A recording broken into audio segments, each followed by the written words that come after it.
మంత్రి, మాజీ MP. So అలాగే జేడీ లక్ష్మీనారాయణ గారు ఉన్నారు, మాజీ ఐపీఎస్ అధికారి. ముందుగా ఒకసారి ఆలపాటి రాజా గారి దగ్గరికి వెళ్దాం. రాజా గారు, యాక్చువల్లీ ఏబీ వెంకటేశ్వరరావు గారి గురించి పర్టికులర్గా మీకు ఇంట్రడక్షన్ అక్కర్లేదు. వైసీపీ నాయకులు మీరు వద్దనకుండానే మీ కండువా కప్పేశారు, టీడీపీ మనిషి ఏబీ వెంకటేశ్వరరావు అని ముద్ర వేసేశారు. సో ఈ నేపథ్యంలో ఏబీ వెంకటేశ్వరరావు గారిని ఏమన్నా మీ పార్టీలోకి ఆహ్వానించే అవకాశం ఉంటుందా? ఎందుకంటే ఆల్రెడీ వాళ్ళు పార్టీ కండువా కప్పేశారు కాబట్టి.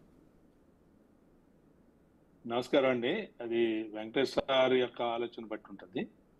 ఆయన జనరల్ గానే is a bold man and open mind. ఈ రకంగా ఉన్న ఆఫీసర్స్ కి కొంత జనరల్ గా పొలిటికల్ పార్టీస్ లో స్ట్రగుల్ ఫేస్ చేస్తూ ఉంటారు.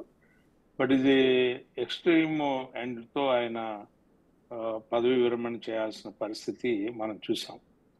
ఎవరు కూడా ఇలాంటి ప్రాబ్లమ్స్ ని ఎవరు కూడా ఫేస్ చేయరు. జనరల్ గా ఏ పొలిటికల్ పార్టీస్ ఎవరు పవర్ లో ఉన్నా కూడా జనరల్ గా ఏదో ఒక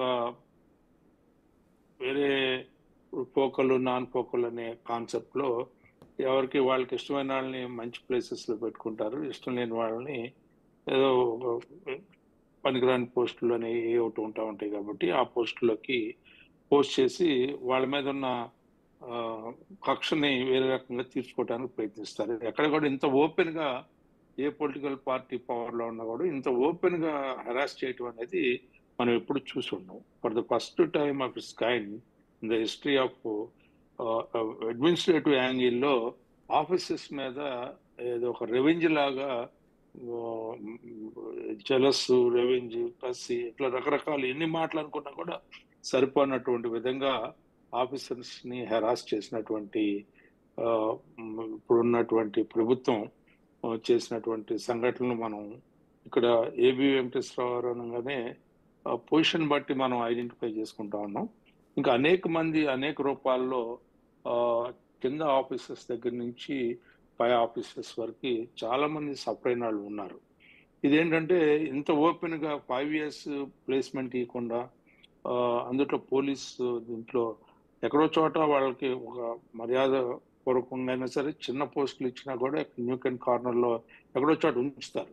బట్ ఇంత ఓపెన్ గా వీళ్ళని సస్పెన్షన్ కూడా 2 సార్లు సస్పెన్షన్ చేసి ఏదో అన్నెసరీ ఇష్యూస్ ని డ్రాగ్ చేసి దాంట్లోకి కార్నర్ చేయాలని ప్రయత్నించి ఈవెన్ క్యాట్ ఆర్డర్ ఇచ్చినా కూడా దాన్ని కూడా కన్సిడర్ చేయకుండా మళ్ళీ డ్రాగ్ ఆన్ చేయడానికి హైకోర్టుకు వెళ్ళి ఇట్లా రకరకాలుగా ఆయన ఇబ్బంది పెట్టింది మాత్రం వాస్తవం.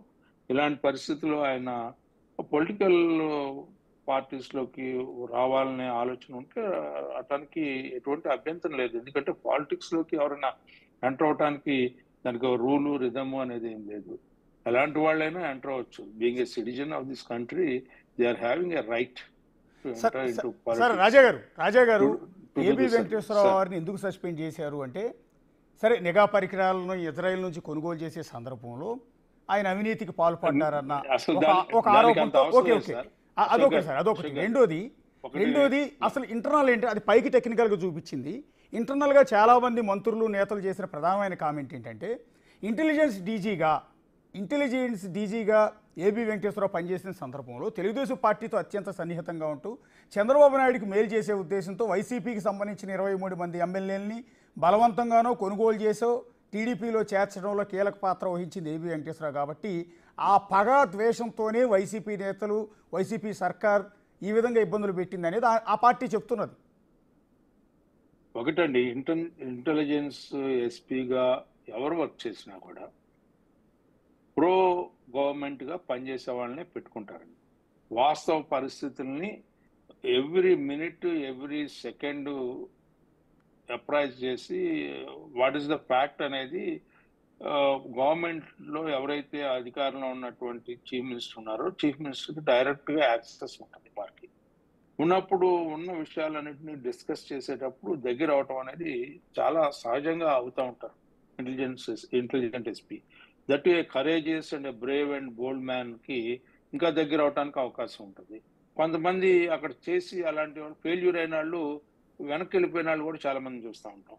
బట్ వెంకటేశ్వర ఇష్యూలోకి వచ్చేటప్పటికే వీళ్ళని తీసుకొచ్చారా, వాళ్ళని తీసుకొచ్చారా, వాళ్ళు వీళ్ళని బట్టి వచ్చారు, వీళ్ళు వాళ్ళని బట్టి వచ్చారనేది కానీ ఎందుకనో ప్రెజెంట్ గవర్నమెంట్ జగన్మోహన్ రెడ్డి గారు వ్యక్తిగతంగా వెంకటేశ్వర గారి మీద కక్ష పట్టినట్టుగా మాత్రం కనపడుతుంది అనేది ప్రజలు అనుకున్నటువంటి మాట. అదే అదే ఎందుకు మాలాంటి కక్ష? వాళ్ళు ఇప్పుడు సార్ రాజా గారు ఇప్పుడు చాలా మంది అంశాలు. ఐపీఎస్లు ఉన్నారు, వాళ్ళందరి మీద లేని పగ ఒక్క ఏబి వెంకటేశ్వరరావు మీద మాత్రం ఎందుకు ఉంది? మీరేమనుకుంటున్నారు? 2 అంశాలు సార్ ఇక్కడ. ఒకటి ఏంటంటే క్యాస్ట్ పాలిటిక్స్ ఈ రాష్ట్రంలో జగన్మోహన్ రెడ్డి గారు వచ్చిన తర్వాత చాలా తీవ్ర స్థాయిలోకి వెళ్ళిపోయింది సార్. అదొక కారణం అని నేను అనుకుంటాను. రెండవది ఏంటంటే ఆయన పనిచేసిన విధానం. ఆయన ఎక్కడ ఎప్పుడు పనిచేసినా కూడా మా అందరికి ఒక్కోసారి బాధేసేది. ఈయన ఇంత బోల్డ్గా ఇంత స్ట్రైట్ ఫార్వర్డ్గా ఉంటారని. కుదరదు రాజా గారు, అట్లా చేయటం కుదరదు అని చెప్పిన సందర్భాలు నేను కూడా ఫేస్ చేశాను ఆయనతో. ఆయన వెరీ స్ట్రైట్ ఫార్వర్డ్ నాకు తెలిసినంత వరకు. ఎందుకంటే ఏదన్నా మేము ట్రై చేసాం అనుకోండి, చెప్పడానికి ప్రయత్నించాం అనుకోండి, ఆయనకి ఇష్టం లేకపోతే no you cannot do like that అని చెప్పి. ఈవెన్ ఇంటెలిజెన్స్ ఎస్పీగా ఉన్నప్పుడు కూడా కొంతమంది ఎస్పీలతో, మాకు జిల్లాల్లో పనిచేసిన ఎస్పీలు మాతో కొంత ట్రబుల్ ఇస్తూ ఉంటుంటే మేము వాళ్ళని తీవ్రంగా వ్యతిరేకించేవాళ్ళం. మీరు అట్లా యంగ్ ఆఫీసర్స్ని వ్యతిరేకిస్తే ఎట్లండి, వాళ్ళు 30 years సర్వీస్లో ఉండాలి, వాళ్ళని మీరు ఇబ్బంది పెడితే అట్లా అని చెప్పి నాతో కూడా మాట్లాడిన సందర్భాలు ఉన్నాయి. మేము అది కాదండి, మేము పొలిటికల్ పార్టీస్లో ఉన్నప్పుడు, ఎందుకంటే ఈ ఐఏఎస్ ఐపీఎస్ ఆఫీసర్స్ యంగ్స్టర్స్గా ఉన్నప్పుడు ఇనిషియల్ స్టేజెస్లో రకరకాలైనటువంటి వాళ్ళు ఒక రకమైనటువంటి ఫీలింగ్స్తో వస్తూ ఉంటారు.